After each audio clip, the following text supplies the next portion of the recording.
All right, welcome back. We continue live here on Pittsburgh CW. Thank you for joining us. Tomorrow, by the way, we debut a new set. I'm sure you're anxious to see that. I just walked in there and Isn't caught it a nice? peek. It's very nice. It has its own kitchen. Actually, that's a PTL kitchen, but I suspect we'll use it because we like to eat late night snacks. Those taps work? Are they functional? They will be eventually. Oh, that's good to know. That's tomorrow, so make sure you tune in at 10:35 to see the new set. Where do we sit? I didn't see where that is. Are Right at the bar. It's bar. Like, You're going to see. Lean on the no, bar? we're going to have bar stools. Oh, all right. You'll see it. So I have to start wearing pants behind the set then? You don't have to. Oh, okay. I never do, so it's a difference. Scaring ratings away. All right, we're going to talk about some other things real quick before we get to the lines. And again, that number is on your screen, the Bordas and Bordas hotline. But the Penguins begin Friday. Philly comes here. We saw Philly last time, and the Flyers kind of smoked the Penguins, even though the Penguins seemed to really not be into that game right before the break. They didn't need to be smoked. Yeah, they were. They just started vacation early. Philadelphia can be a dangerous team. They're going to come here. They've had success at PPG Paints Arena, but generally, Tim, you got all these games coming up against teams in their own division. Carolina specifically, a lot with the Caps. A lot is going to happen here in the next several weeks. If you look at the first 5 games coming out of the break, Bob, it's like this. They've got the Flyers, who are battling for one of the wild cards right now and just beat the Penguins, like you said. Then they've got the Capitals' best point total in hockey. Then they've got the Tampa Bay Lightning, who have the best goal differential in hockey, second place in the Atlantic. And then they get the Florida Panthers, who have beaten the Penguins twice already. Plus, they went into the break, I believe, on a 6-game win streak. Yep. And then they get Tampa again. So those first 5 games coming out of the break are brutal. And I think that the Penguins better have been sitting on this long stretch of games and no action, remembering what happened against the Flyers. And hopefully that's made them mad, because they need whatever fire-stoked possible to get through this 5-game stretch to start to open up the next, was it last 32 games of the year? Last 32 games of the year. 32, yeah. And the thing about it, like you said, they're all great games against teams that are going to be right there at the end, you would think. Florida has been, Joel Quenneville has been playing very good hockey right now. That's a team that has a lot of good young offensive talent. Like we said, played well against the Penguins twice, too. They did. And Tampa Bay, I'm just always leery of that team, and they've been underachieving the last couple of years in the postseason, but they're very talented. So we'll find out. We'll also find out about goaltending. We're going to talk about this on the #1 Cochran Sports Showdown. That's tonight, actually about midnight, after our late news, which comes on after the Grammys, which will go to 11:30 tonight.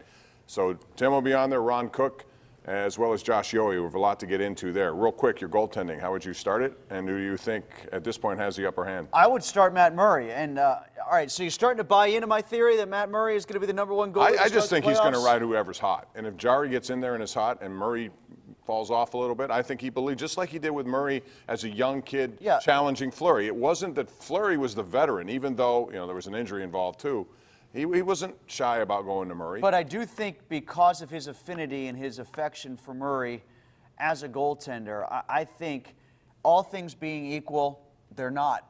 So if Jari is 100% equal with Matt Murray, that's not equal. He's going to default to Matt Murray. He might. So Tristan Jarry, if he's going to be the guy to start the playoffs, assuming they make the playoffs, Tristan Jarry is going to have to not only be better than Matt Murray, he's going to have to be noticeably, sizably better than Matt Murray to get that call for game 1. As he's been pretty much for the first couple of months of the season. I mean, yeah, but since Christmas, I think Murray's had better numbers. No, but overall, it still all counts, and he's been the better goaltender. So we'll see how it goes. It's going to be intriguing, plus the trade deadline coming up. Let's go to the lines. We got Al in Davidsville. Hello, Al. How you doing?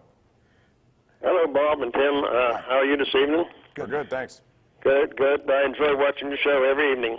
Thank you. I have a question about the PGA tournament today in San Diego and one of the players in it. That was really a good tournament, a lot of good action and everything, and Ricky Fowler was in it, but he didn't make the cut. But the question that pertains to Ricky, every tournament he goes to, he wears like a golf hat or a baseball cap, it looks like, with a Pittsburgh Pirate P on it. Oh, that's P for Puma. That's his. That's Puma. Puma Golf. Okay, I thought he might be a Pirate fan. I was wondering how that worked. Actually, he might be the Pirates center fielder, Bob. Well, I don't know how. If he hits the ball like he does on the golf course, then yes, he can start every day for me. It's funny. It was the Farmer Insurance Open, and he's the chief endorser of Farmers Insurance. He didn't make the cut. That kind of stinks for them. Tiger Woods, by the way, played well. 9th place finish. He hit one in the hole, came back out of the hole. Surprisingly, we'll show you highlights at 11 o'clock. But the winner was Mark Leishman. Thanks, Al, for the call. Let's go to Bobby in Pittsburgh. Hey, Bobby, how are you? Hey, guys. Thanks for taking my call. Kobe Bryant, Corey Benjamin, and Lester Earl was in that slam dunk contest up in Pitt Fieldhouse. And I think Lester Earl won it. He jumped over a chair. Yeah, back then that was the first time we had seen that sort of stuff. There was also racks of basketballs guys jumped over.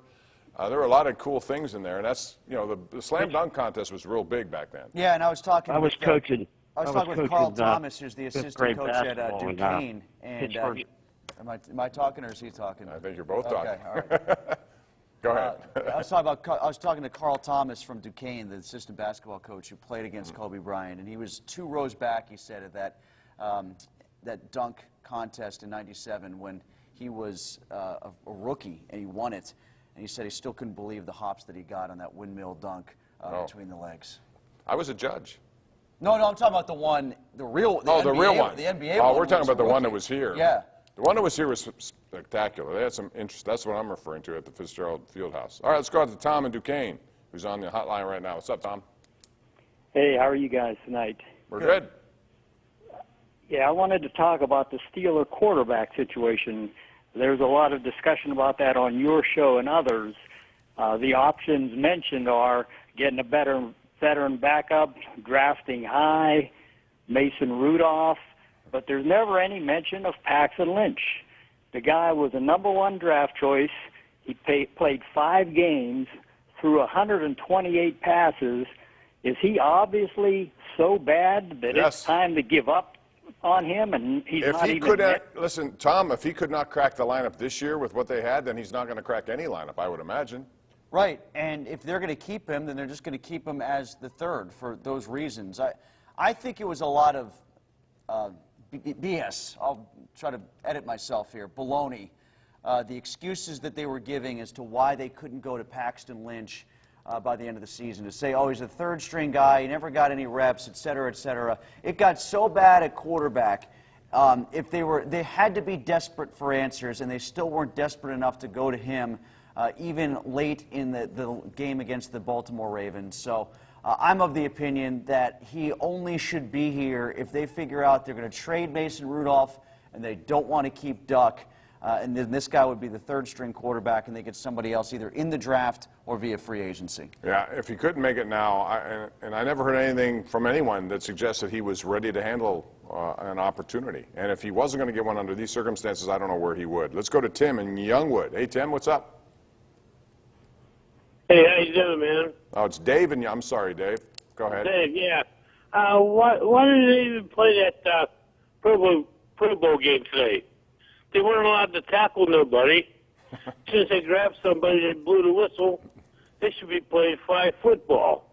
No, they should be playing no football. They shouldn't play the Pro Bowl. I think the skills competition is enough. You don't even need that, but if they want to put on a show and basically they want to have a way to get all the guys who made the Pro Bowl in uniform and on camera for the sake of putting yet another football event on television for the NFL, sure. But I didn't pay one bit of attention to the Pro Bowl today, and that was before the Kobe Bryant news came out. Like, I wasn't even planning to watch the Pro Bowl for the reasons the caller brings up, which is it's not real football anyway, and I just don't want to see anybody get hurt in a meaningless game in a contact sport. It's so counterintuitive to the way the sport is played to have a game of that physical magnitude with some of the best in the business dragging each other to the ground. It's dumb. They shouldn't bother doing it. They do it because it's a moneymaker, and it's also part of a TV package. It's all money related, sure but you're right. It shouldn't be done. I think the NHL, first of all, baseball All-Star Game is still baseball. I mean, you can argue that guys are not necessarily in it to win it. Some are, some aren't.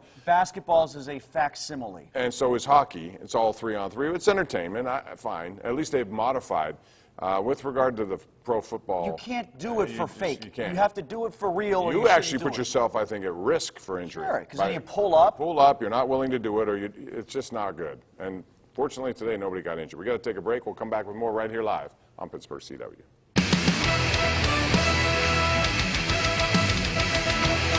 Portions of this program sponsored by FanDuel Sportsbook.